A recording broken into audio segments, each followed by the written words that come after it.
आज मैं आपको बिल्कुल सिंपल तरीके से घर में रखी हुई बेसिक चीज़ों से बहुत ही ज़्यादा सॉफ्ट और टेस्टी बर्फ़ी बनाना बताती हूँ कैसे बनाई जाती है। इसे हम बहुत कम सामान का यूज़ करके बनाएंगे और ये बहुत कम रेट में भी बनके तैयार हो जाती है। तो चलिए देख लेते हैं इसे कैसे बनाया जाता है। बर्फ़ी बनाने के लिए ये हमने 1 कप मैदा लिए, 3/4 कप देसी घी, 1 कप चीनी। और ये तीनों चीज़ें सभी के घरों में इजीली मिल ही जाती है। बस हम इन्हीं तीनों चीज़ों से बर्फ़ी बनाएंगे। तो चलिए बर्फ़ी बनाना शुरू करते हैं। बर्फ़ी बनाने के लिए जो हमने घी लिया था वो हम पैन में डाल देते हैं। मैदा इसे भी डाल देते हैं और दोनों चीज़ों को अच्छे से मिक्स कर लेते हैं।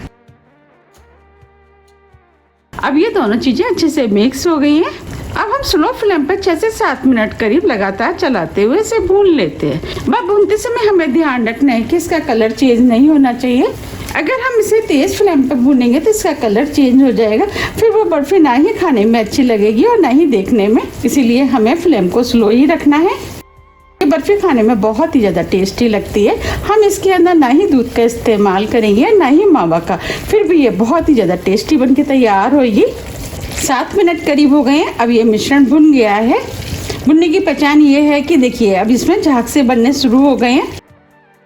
इसको चेक करने का एक दूसरा तरीका और है। देखिए हम इसमें हल्का सा पानी के छींटे डाल लें।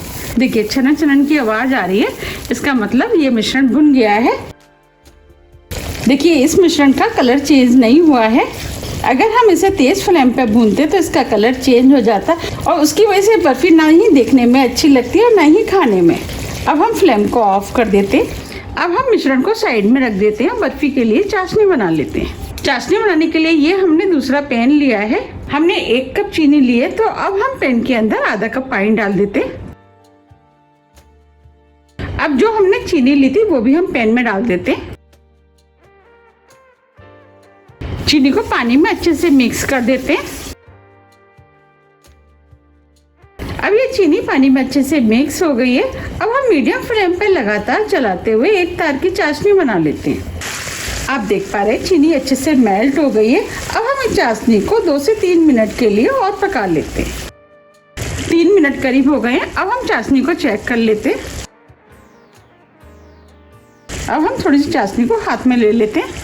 देखिए हल्का सा तार आ रहा है, इसका मतलब चाशनी एक तार की बनके तैयार हो गई है। अब हम फ्लेम को ऑफ कर देते हैं। जो हमने बर्फ़ी का मिश्रण भुना था वो हम इस पैन में डाल देते हैं। फ्लेम को हम ऑफ ही रखेंगे। अब हम दोनों चीज़ों को लगातार चलाते हुए हल्का सा ठंडा कर लेते हैं। ये मिश्रण जैसे जैसे ठंडा होता जाएगा और गाढ़ा होता जाएगा।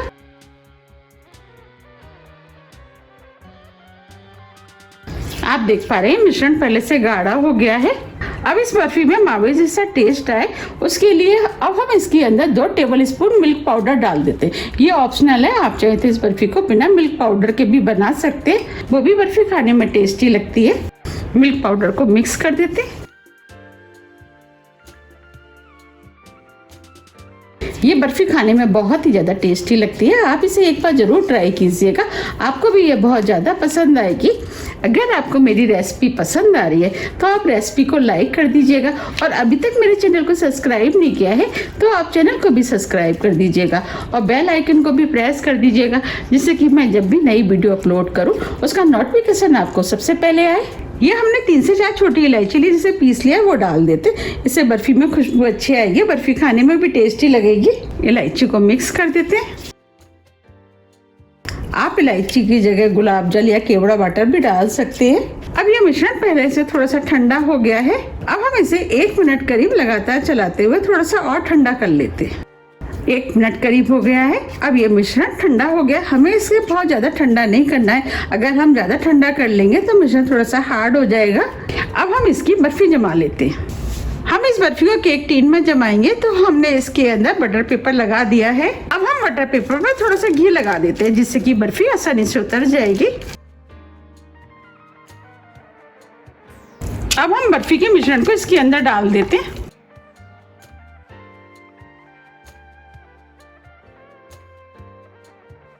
अब हम मिश्रण को इस तरीके से फैला देते हैं और एक सा कर देते हैं। ये हमने बर्फी को एक साथ कर दिया है। अब हम बर्फी के ऊपर थोड़े से पिस्ते डाल देते हैं जिससे कि बर्फी देखने में सुंदर लगेगी। आप चाहें तो इस जगह बादाम और काजू का भी इस्तेमाल कर सकते हैं और आप चाहें तो बिना ड्राई फ्रूट के भी बना सकते हैं। अब हम पिस्तों को दबा देते हैं जिससे कि निकलेंगे नहीं। अब ये बर्फी देखने में और भी ज्यादा सुंदर लगे इसके लिए अब हम इसके ऊपर चांदी का बरक लगा देते हैं।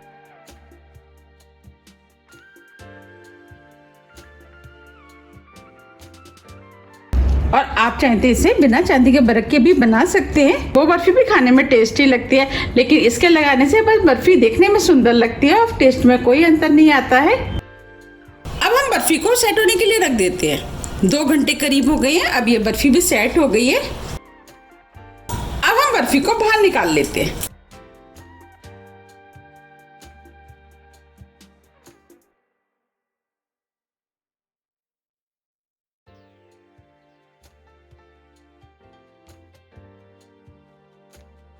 आप देख पा रहे हैं बर्फी कितनी बढ़िया सेट हुई है। अब हम बर्फी के पीस काट लेते हैं। साइज आप अपने हिसाब से काट सकते हैं कि आपको कितने बड़े पीस काटने हैं, उस हिसाब से आप पीस काट लें। आप देख पा रहे हैं पीस कितने आसानी से कट रहे हैं।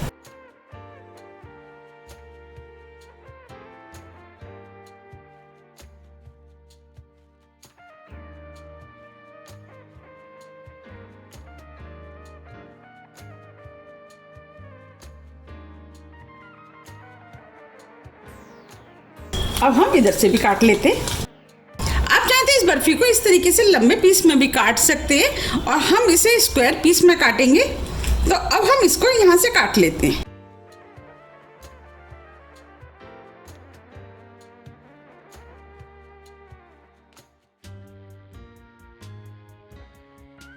आप देख पा रहे हैं कितनी आसानी से पीस कट रहे हैं। बर्फी को एक साथ करने के लिए अब हम इधर से भी काट देते हैं।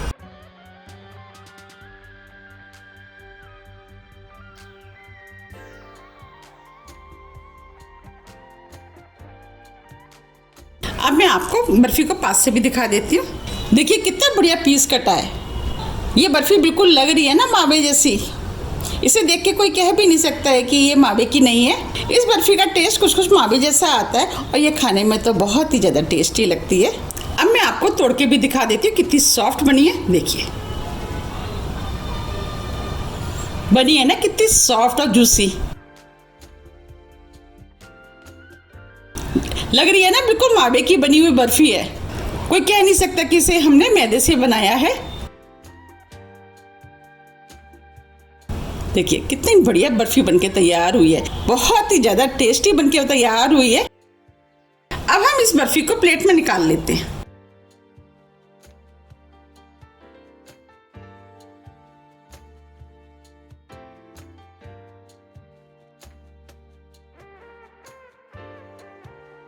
आप इस बर्फी को इस फेस्टिवल पे बनाइए, सभी को बहुत ज़्यादा पसंद आएगी और इसे बनाना भी बहुत आसान है। ये बर्फी झट से बनके तैयार हो जाती है और खाने में तो बहुत ही ज़्यादा टेस्टी लगती है। देखिए लग रही है ना देखने में कितनी सुंदर। ये देखने में जितनी सुंदर लग रही है उससे ज़्यादा ये खाने में टेस्टी लगती है। अगर आपको मेरी रेसिपी थोड़ी भी पसंद आती है तो रेसिपी को लाइक कीजिए, चैनल को सब्सक्राइब कीजिए और ज़्यादा से ज़्यादा शेयर कीजिए। अब हम फिर मिलते हैं इसी तरह की टेस्टी रेसिपी के साथ। जब तक के लिए नमस्कार।